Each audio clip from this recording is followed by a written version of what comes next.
Welcome to the Deep Dive. Today we're diving into some really fascinating stuff from U.S. history. We're going to be looking at presidential decisions, ones that are still controversial, even today. Oh, yeah. The 11 most controversial presidential decisions. Big ones. Choices that really shook things up, They did. and we're still dealing with the consequences. Absolutely. And these weren't just like, everyday policy choices. These were moments where presidents were under incredible pressure, facing real ethical dilemmas, Yeah. The weight of history right there on their shoulders.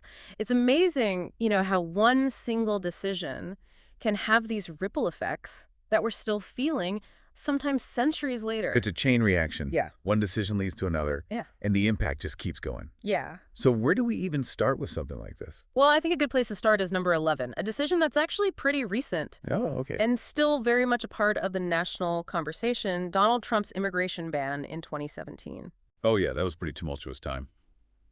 Trump ran on stricter immigration policies, and one of the first things he did as president was issue Executive Order 13769. Yeah. What was it like to try and follow all that as it was unfolding? It was wild. It banned entry from 7 countries, most of them with Muslim-majority populations.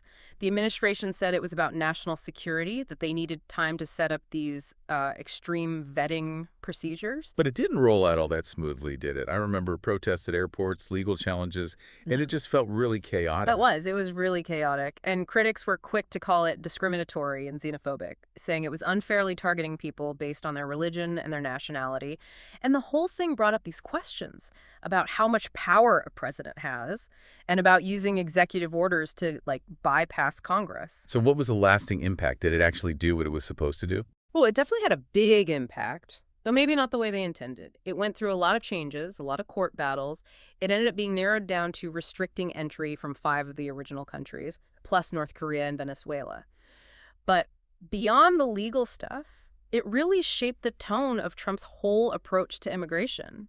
It fueled activism for immigrant rights, and it even affected America's global image. It's amazing how one decision can have such big consequences. It is, touching on legal stuff, social movements, international relations, everything. It shows you how interconnected everything is and how these presidential decisions, especially on sensitive topics like immigration, can have a real ripple effect. Okay, so number 10 on the list is a decision from the Obama administration, the implementation of DACA in 2012. Now, this was totally different from Trump's immigration ban, right? Absolutely, yeah. Obama was dealing with a completely different situation. He'd campaigned on comprehensive immigration reform, but Congress was totally split, and nothing was moving forward. So he was in a tough spot.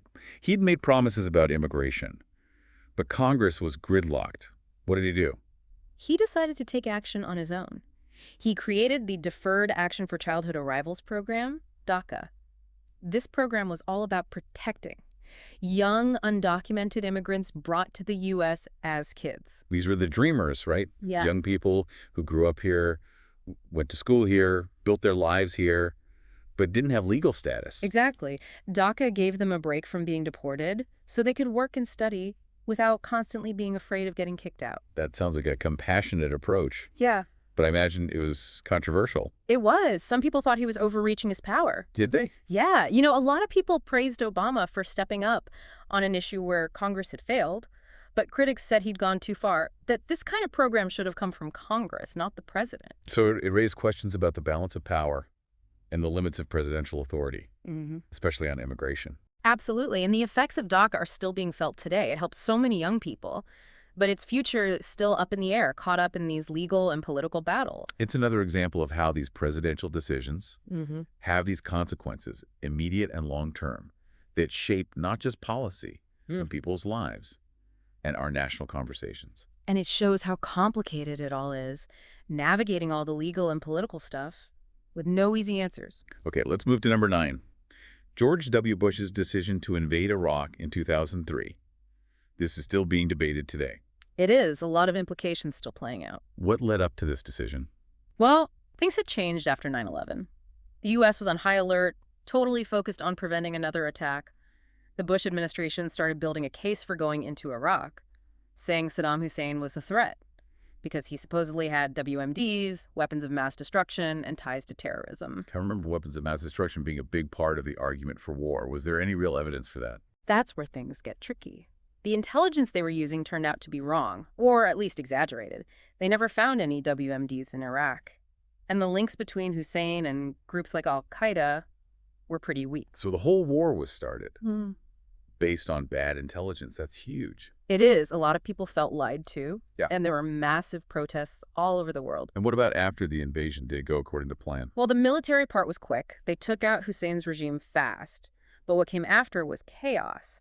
Iraq fell apart, violence everywhere, insurgents fighting U.S. troops, power vacuums, militias, extremist groups. So the invasion was short, but the consequences were long and messy. Exactly. The war dragged on, so many lives lost. And the whole region destabilized. It made people question the use of military force, the role of intelligence, the challenges of rebuilding a nation in such a volatile place. It shows how these big decisions, especially about military intervention, can have all these unintended consequences. Yeah. Things that affect us for years to come. It's a lot to think about. Maybe we should take a break and come back to our countdown of these controversial decisions. Welcome back to the deep dive. As we keep going down this list, I'm noticing how many of these decisions are about balancing things, like different values, different interests. Yeah. It's not always just like right versus wrong, you know? It's true, yeah. A lot of times it's about weighing potential benefits and risks and dealing with all kinds of pressures, both domestic and international. Okay, well, let's jump back in with number 8, a decision that takes us back to the Cold War, to the, shadowy world of covert operations. Ronald Reagan and the Iran-Contra affair. Oh, yeah. This is from 85 to 87. Reagan was super anti-communist, right? Absolutely. He was totally committed to supporting the Contras, who were fighting the Sandinistas in Nicaragua. But Congress had passed a law saying no U.S. military aid to the Contras. So they were stuck. They wanted to help the Contras, but Congress said no. What do they do? They came up with a plan that was, well, let's just say controversial. Yeah. They decided to secretly sell weapons to Iran, even though there was an arms embargo, and then use the money from those sales to fund the Contras. Wait, Iran? I thought Iran was considered like an enemy back then, selling them weapons. That seems risky. Yeah. And kind of hypocritical. It was a gamble for sure. They thought they could use the arms sales as leverage to get American hostages released from Lebanon, hostages held by groups connected to Iran. So it was all these secret deals, covert operations, trying to hit multiple targets at once, support the Contras, free the hostages, maybe gain influence over Iran. But did the whole thing fall apart? It did. It became a huge scandal. In 86, details about the arms sales leaked out to the media. People were outraged. Congress started investigating. The whole thing became known as the Iran-Contra affair. And it really shook the Reagan administration. People were questioning executive power, presidential authority, whether there needed to be more oversight on these covert operations. It seems like that scandal really hurt people's trust in the government. Like there was this gap between what they said and what they did. And it showed how dangerous secrecy can be, how power without checks and balances can go wrong. Even when they think they're doing the right thing. Speaking of presidents who were under fire for what they did, let's go to number 7 on our list, Richard Nixon and the Watergate scandal. Watergate. This was in the early 70s. Not just one decision, but a whole bunch of choices and actions that eventually led to Nixon resigning, the only president to ever do that. It's true. It was like a slow burn that ended in an explosion, showing all these abuses of power, this culture of paranoia and secrecy in the Nixon administration. It all started with a break-in at the Democratic National Committee headquarters. Right, the Watergate Hotel in Washington, D.C. Right. Seems like a small thing at first. But as journalists and investigators dug deeper, they started finding connections between the burglars and Nixon's re-election campaign. So it wasn't just some random burglary. It was all about spying on opponents and messing with their campaigns. Exactly. And then there were the tapes, those secret recordings Nixon made in the Oval Office. That proved he was involved in covering it all up. The tapes were a game changer. They showed Nixon was directly involved in trying to obstruct justice, paying off witnesses to stay quiet, using the CIA and the FBI for political reasons. It was unbelievable just how deep the corruption went. Watergate was a turning point in America. It was. It shook people's faith in the government. People started demanding more transparency, more accountability, and there were all these reforms to try to prevent these abuses of power from happening again. It's a warning about what happens when power goes unchecked and how important a free press and an independent court system are to keep those in power accountable. It feels like a lot of these decisions we're talking about are about this tension between how much power a president has and the need for checks and balances, especially on things like national security, foreign policy, covert ops. Yeah, it's fundamental, that tension. It's baked into how the American government works. The framers of the Constitution knew about the dangers of too much power in one place, so they made a system with different branches, each with its own powers, to prevent anyone from getting too powerful. Okay, let's switch gears a bit and go to number 6. John F. Kennedy and the Bay of Pigs invasion in 1961. A big foreign policy mistake early on in his administration that really hurt his image and had huge consequences for U.S.-Cuban relations. It did. The Bay of Pigs was a failed attempt by the CIA to get rid of Fidel Castro in Cuba. The plan actually started with the Eisenhower administration. It involved training Cuban exiles and sending them to invade Cuba, hoping to start an uprising against Castro. It sounds like a spy movie. Yeah. A secret mission to overthrow a leader. But it didn't work, did it? It did not. It was poorly planned, poorly executed. The exiles were outnumbered, outgunned. The air support they were supposed to get from the U.S. was delayed or canceled. So the total disaster. Pretty much, yeah. Castro's forces defeated them quickly. Most of the exiles were killed or captured. It was humiliating for the U.S., a big propaganda win for Castro. What happened in the long run because of this failed invasion? It was embarrassing for Kennedy. It created more mistrust between the U.S. and Cuba. It also made Castro stronger, pushed him closer to the Soviet Union, which increased tensions between the superpowers and led to the Cuban Missile Crisis the next year, one of the most dangerous moments of the Cold War. Crazy to think that one poorly planned operation could have such big consequences. It is, yeah. It changed history, made the Cold War even worse. Okay, take a deep breath, everyone, because we're moving on to number 5. A decision that's still debated today, with implications that go way beyond the history books. Harry Truman's decision to drop atomic bombs on Japan in 1945. This is probably the biggest decision any president has ever had to make. It started the nuclear age and made the world face the terrifying power of these weapons. It was World War II. The fighting in the Pacific was brutal. Japan wasn't surrendering, and the Allies were getting ready to invade mainland Japan, which could have been devastating. It was a terrible situation. Truman was in a tough spot. He had to decide between an invasion that could kill millions or using this incredibly destructive new weapon. And he chose to use the bomb. He did. On August 6, 1945, the U.S. dropped the first atomic bomb on Hiroshima. They called it Little Boy. 3 days later, they dropped another one on Nagasaki, Fat Man. The destruction was instant and horrifying. Tens of thousands of people died right away, and many more died later from radiation sickness. The images from Hiroshima and Nagasaki are hard to forget. They show just how destructive humans can be. What happened right after the bombings? Japan surrendered soon after, which ended World War II, but using atomic bombs changed everything. It was the start of the nuclear age, and it raised all these moral and ethical questions that are still with us. Did they really need to use such a powerful weapon? Could they have ended the war without it? These are questions historians and ethicists still debate, and there are no easy answers. No, it's a decision that will always be debated and analyzed, with people disagreeing about whether it was right or wrong. But one thing's for sure, it had huge consequences. It changed international relations, sparked a global arms race, and created a lot of fear and uncertainty about whether we'll destroy ourselves with nuclear weapons. It makes you think, doesn't it? Even in the worst times, when it seems like there are no good choices, these presidential decisions can have consequences that go way beyond the immediate crisis. Absolutely. It shows the incredible responsibility that comes with that kind of power, and how important it is to think carefully, make good judgments, and really understand what might happen as a result. Okay, let's move on to number 4 on our list. A decision that takes us back to a time of fear and uncertainty. Franklin D. Roosevelt's Japanese internment order in 1942, a dark moment in American history that shows what can happen when prejudice takes over, and civil liberties are eroded during wartime. It really does. After Pearl Harbor in December 1941, the U.S. was full of fear and anger. People felt vulnerable. They wanted revenge. And this fear was especially strong on the West Coast, where a lot of Japanese Americans lived. So that's what led to the internment, that fear and prejudice. In February 1942, Roosevelt signed Executive Order 9066.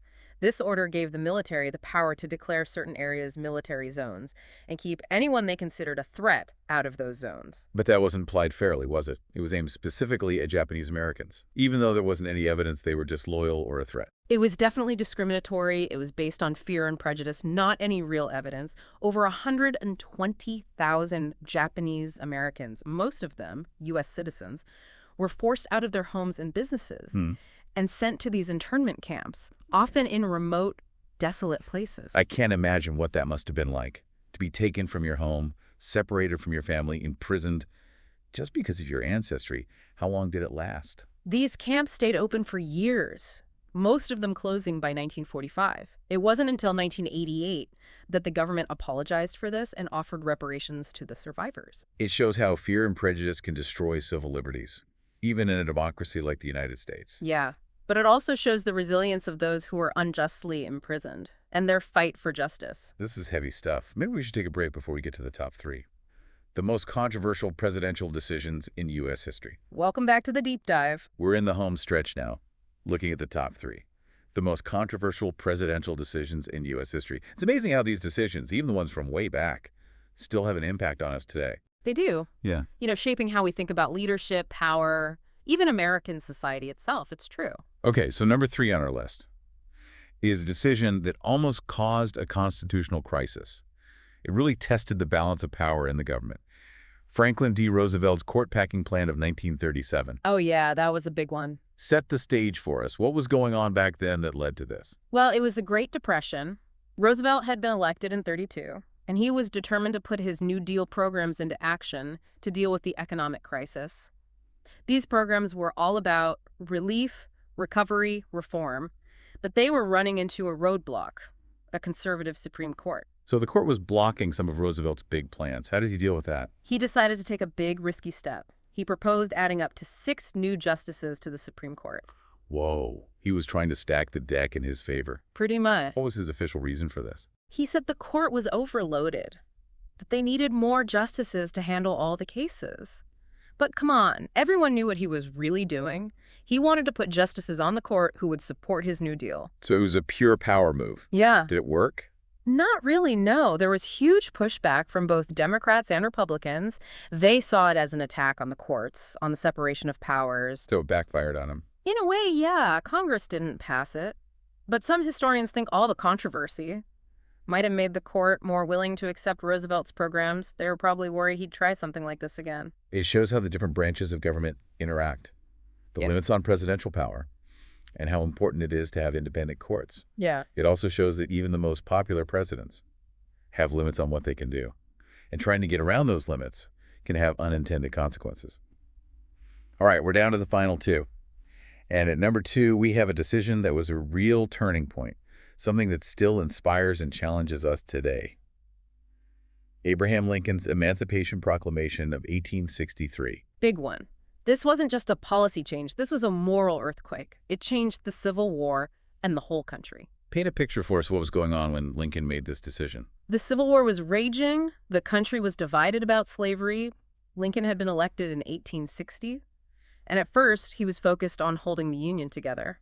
But he realized they couldn't win the war without dealing with slavery directly. So he was under pressure from all sides. Some people wanted to abolish slavery immediately. Others wanted to keep it no matter what. How did he handle that? In January 1863, he issued the Emancipation Proclamation. It said all enslaved people in Confederate territory would be forever free. But it didn't end slavery everywhere in the country, right? No, it only applied to areas controlled by the Confederacy, not to the slave states that were still part of the Union. So it was a calculated move. Morally and politically, what was the reaction? Mixed. Abolitionists celebrated it, saw it as a big step towards ending slavery. A lot of people in the North thought it was necessary to weaken the Confederacy, but some people criticized it. They said it didn't go far enough. Others worried it would make the war last longer. But there's no question that the Emancipation Proclamation had a huge impact. No question. It shifted the whole moral argument of the war, gave hope to enslaved people, and paved the way for the end of slavery in the U.S. It shows how presidential decisions can be a catalyst for huge social change. They can shape history and the very soul of a nation. It's true. And it shows how leadership, especially in a crisis, Requires courage, vision, and the willingness to make hard choices, Right. even if they're controversial and risky. Okay, here we are, the moment of truth, the #1 most controversial presidential decision in U.S. history. According to our deep dive anyway, Andrew Jackson's Indian Removal Act of 1830. This decision is not always talked about as much as some others, but it was brutal. It violated treaties, ignored the law, and had a devastating impact on Native American communities. Tell us about what led to this decision. Well, in the early 1800s, the U.S. was expanding westward. White settlers were moving west. Looking for land and opportunity. And they started to see Native American tribes as getting in their way. Hmm. So you had this clash of cultures, competition for land and resources, and a lot of animosity building up between white settlers and Native Americans. So where does Andrew Jackson fit in? Jackson was a war hero, a popular guy, elected president in 1828. He was a big believer in westward expansion, and he thought Native Americans had to be removed from their lands. That it was inevitable and necessary for the country to move forward. So he saw Native Americans as an obstacle, a problem to be solved, not as sovereign nations with their own rights. What did he do? In 1830, he signed the Indian Removal Act. This law gave the government the power to make treaties with Native American tribes, to move them west of the Mississippi River to what they called Indian Territory. But weren't there already treaties in place that said Native American tribes could stay on their lands? There were, but Jackson and his people said those treaties were outdated, that Native Americans had to be moved for their own protection and to make way for white settlement. But these weren't fair negotiations, were they? A lot of tribes resisted, and the government used threats and force to make them go. It wasn't fair at all. It was brutal and inhumane. Tribes were forced to march for hundreds of miles with little food, supplies, or medical care. And then there was the Trail of Tears, the Cherokee Nation forced from their land in the southeast to Oklahoma. The Trail of Tears is a symbol of how terrible Jackson's policy was. Thousands of Cherokee died on that march from disease, starvation, and the elements. It destroyed their way of life. It's a terrible part of American history, one that we don't talk about enough. Broken treaties, forced displacement, cultures wiped out. It left a legacy of trauma in Native American communities that continues today. It does. Well, that's it. Our journey through the 11 most controversial presidential decisions is over. From immigration bans to nuclear war, from civil rights to economic crises, from secret operations to forced relocations. We've looked at decisions that have shaped the country we live in. For better or worse. It's been intense, but it really makes you think. It does. History isn't just about remembering. It's about understanding how the past affects the present, so we can make better choices in the future. Okay, now we want to hear from you. Which of these decisions do you think is the most controversial and why? Let us know in the comments below. And if you like this episode, don't forget to like, subscribe, and share it with your friends. We'll be back next time with another deep dive into something fascinating. Until then, keep learning, keep asking questions, and keep exploring the world around you.